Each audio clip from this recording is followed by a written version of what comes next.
Hello दोस्तों, आज की इस कहानी में आप सभी का स्वागत है।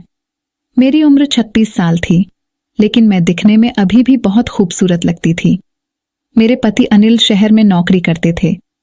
पति की गैर मौजूदगी में भी घर की जिम्मेदारी ठीक ठाक निभा रही थी। मेरे एक बेटा और एक बेटी थी। जिंदगी ने कब करवट ले ली मुझको पता ही नहीं चला। मेरी जेठानी का भतीजा विजय अक्सर हमारे घर आता रहता था। मैंने एक दो बार विजय को टोका भी कि बुआ के घर पड़े रहते हो, कोई काम धंधा करो। पहले मैंने भी विजय पर कोई ज्यादा ध्यान नहीं दिया था, लेकिन वह जब भी आता था मैं उसकी खूब मेहमान नवाजी करती थी। विजय के मन में क्या था ये मुझको पता नहीं था। एक दिन विजय दोपहर में मेरे घर आया और चारपाई पर बैठकर इधर उधर की बातें करने लगा। अचानक वह मेरे पास आकर बोला, बुआ, तुम जानते हो कि तुम कितनी सुंदर हो। विजय की इस बात पर पहले तो मैं चौंकी, उसके बाद हंसती हुई बोली, मजाक अच्छा कर लेते हो? नहीं बुआ, ये मजाक नहीं है। तुम मुझे सचमुच बहुत अच्छी लगती हो। तुम्हें देखने को दिल चाहता है, तभी तो मैं तुम्हारे यहां आता हूं, विजय ने हंसते हुए कहा। विजय की बातें सुनकर मेरे माथे पर बल पड़ गए। मैंने कहा, तुम ये क्या कह रहे हो? क्या मतलब है तुम्हारा? कुछ नहीं हुआ। तुम बैठो और ये बताओ कि फूफाजी कब आएंगे? उसने पूछा। उन्हें छुट्टी कहाँ मिलती है? तुम सब कुछ जानते तो हो, फिर भी पूछ रहे हो। मैंने थोड़ा सा रोष में कहा, तुम्हारे ऊपर दया आती है। बुआ फूफा जी को तो तुम्हारी फिक्र ही नहीं है। अगर उन्हें फिक्र होती तो इतने दिनों बाद घर न आते। वह चाहते तो गांव में ही कोई काम कर सकते थे। ये कहकर विजय ने जैसे मेरी दुखती रग पर हाथ रख दिया था। इसके बाद मेरे करीब आकर वह मेरा हाथ पकड़ते हुए बोला, बुआ, अब तुम चिंता मत करो, सब कुछ ठीक हो जाएगा। इतना कहकर विजय तो चला गया, लेकिन मेरे मन में कई सवाल छोड़ गया। मैं सोचने लगी कि आखिर विजय का मेरे यहां आने जाने का मकसद क्या है। 24 साल का विजय देखने में ठीक ठाक था। वह अविवाहित था और अपने गांव की एक दुकान पर काम करता था। तनख्वाह तो ज्यादा नहीं थी, पर वहां उसे अच्छी कमाई हो जाती थी। मेरी जेठानी के यहां आते आते उसका दिल मुझ पर आ गया था। मैं पति की दूरी से बहुत परेशान थी। इसी का बहाना बनाकर उसने मेरे दिल में जगह बनानी शुरू कर दी थी। रिश्ते की नजदीकियां रास्ते में बाधक थीं।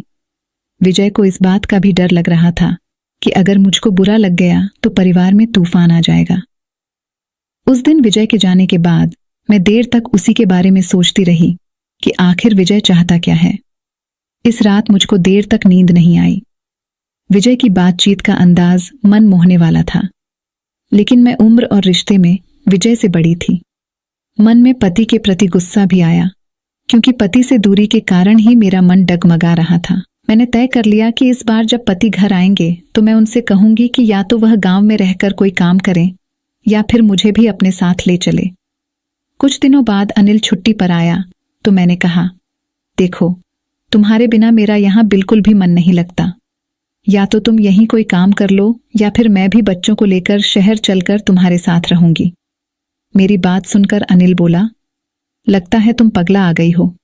तुम अपनी उम्र तो देखो, बच्चे बड़े हो रहे हैं और तुम्हें रोमांस सूझ रहा है। पति के जवाब पर मैं कुछ नहीं बोली। अनिल 2 दिन तक घर पर रहा, तब तक मैं काफी खुश रही। पर पति के जाने के बाद मेरे जिस्म की भूख फिर से उठने लगी। मैं उदास हो गई। तब मेरे दिलो दिमाग में विजय घूमने लगा। मैं उससे मिलने को उतावली हो उठी। इतना ही नहीं, मैं अपनी जेठानी के घर जाकर बोली, दीदी, विजय आया नहीं क्या? जेठानी ने कहा, आया तो था पर जल्दी में था। उदास मन से मैं वापस आने को हुई। तभी जेठानी ने कहा, शायद वह कल आएगा। जेठानी की बात सुनकर मेरा दिल खुशी से उछलने लगा। मुझे लग रहा था विजय मुझसे नाराज है, तभी तो वह मेरे घर नहीं आया। अगले दिन अचानक मेरे दरवाजे पर दस्तक हुई। मैंने दरवाजा खोला। सामने विजय खड़ा था। मैंने कहा, अब बताओ क्या कहना है? विजय ने घर में दाखिल होते हुए कहा। मैंने दरवाजा बंद किया और अंदर आकर विजय से बातें करने लगी। कुछ देर में मैं 2 गिलासों में चाय लेकर आई तो विजय ने पूछा, फूफा आए थे क्या? मैं बेमन से बोली, हाँ, आए तो थे, लेकिन 2 दिन रहकर चले गए। विजय को लगा कि मैं पति से खुश नहीं हूं। उसने मौके का फायदा उठाते हुए कहा, बुआ, मैं कुछ कहना चाहता हूं। पर डर लगता है कि कहीं तुम बुरा ना मान जाओ। मैंने कहा, तुम बताओ क्या बात है। उसने कहा, बुआ, सच तो यह है कि तुम मुझे बहुत अच्छी लगती हो और मैं तुमसे प्यार करने लगा हूं। विजय ने एक ही झटके में मन की बात कह दी। विजय की बात पर मैं भड़क उठी। क्या मतलब है तुम्हारा? और हां, प्यार का मतलब जानते हो? अपने और मेरी उम्र में फर्क देखा है। मैं रिश्ते में तुम्हारी बुआ लगती हूं। विजय ने कहा, हां, लेकिन इस दिल का क्या करूं जो तुम पर आ गया है? अब तो दिलो दिमाग पर हमेशा तुम ही छाई रहती हो। मैंने कहा, लगता है तुम पागल हो गए हो। जरा सोचो, अगर घर वालों को यह सब बात पता चला तो मेरा क्या हाल होगा? विजय चारपाई से उठा और मेरे पास आकर बैठ गया। मैंने इसका कोई विरोध नहीं किया। इससे विजय की हिम्मत बढ़ गई। इसके बाद मैं भी खुद को नहीं रोक सकी और जोश जोश में हम दोनों के बीच मस्त वाला क्रिकेट का खेल हो गया। जोश उतरने पर जब होश आया तो हम दोनों में से किसी के भी मन में पछतावा नहीं था। मुझको अपना मोबाइल नंबर देकर और फिर आने का वादा करके विजय चला गया। उस दिन के बाद मेरी तो जैसे दुनिया ही बदल गई।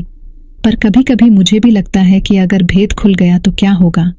अब विजय का आना जाना लगा रहने लगा। इसी बीच एक दिन अनिल अचानक घर आ गया। उसकी तबीयत खराब थी, पर उस समय घर पर विजय नहीं था। मैं डर गई थी, कहीं पति की मौजूदगी में विजय न आ जाए। इसीलिए मैंने विजय को फोन करके सतर्क कर दिया। हफ्ते भर बाद अनिल चला गया, पर मेरे मन में डर समा गया। पड्डेड होसियों को मेरे घर विजय का आना जाना अखरने लगा था।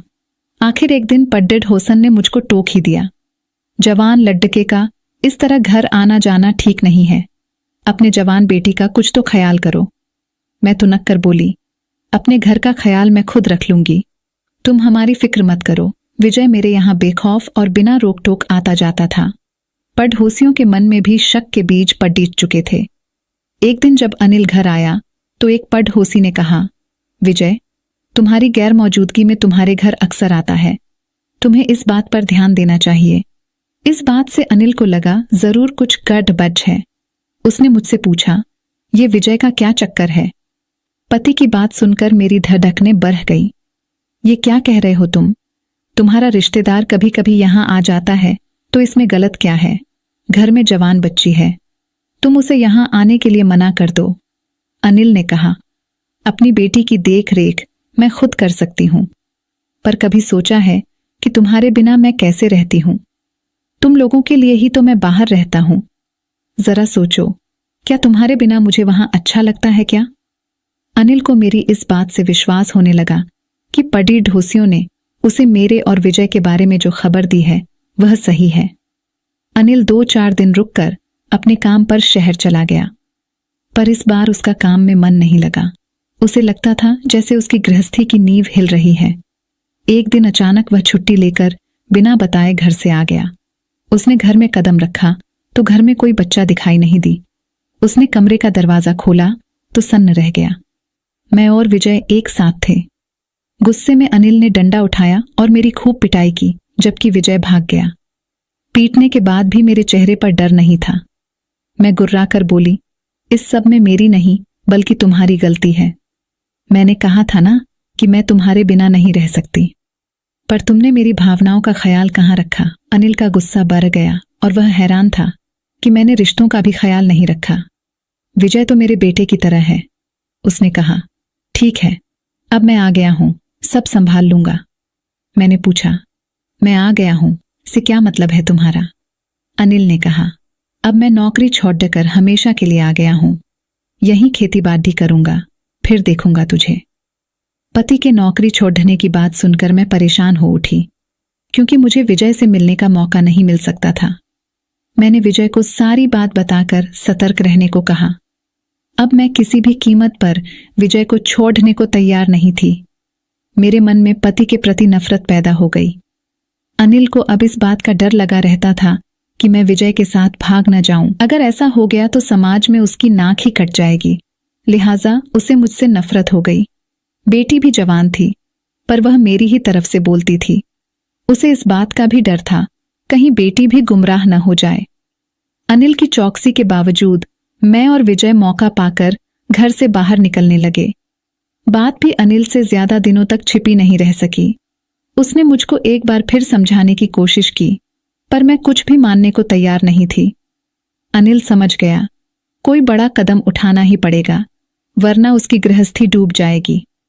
घर का वातावरण काफी तनावपूर्ण रहने लगा था।